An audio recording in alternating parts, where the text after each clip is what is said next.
How to recover deleted Instagram stories. Now, let's say I add something to my story. Right here, let's just choose one.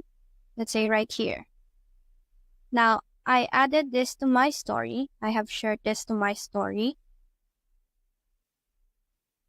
Now, once that's done, all you have to do is to delete this.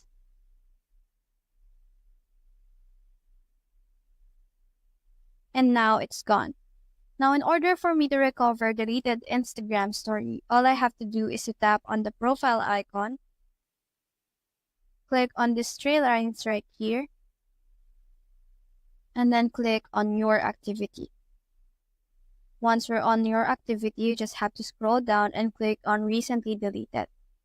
As you can see, these are the posts that I have deleted so far. Now, in order for you to see and recover the deleted Instagram stories, you just have to switch to this another one, and you will be able to see the deleted Instagram stories that I have. Let's say right here. Now, to recover this, all I have to do is to click on this more right here and click on restore. Now, just hit on restore, go back, and refresh. Now my Instagram story has been recovered and it's not deleted. So that's how to recover deleted Instagram stories. Hope we help.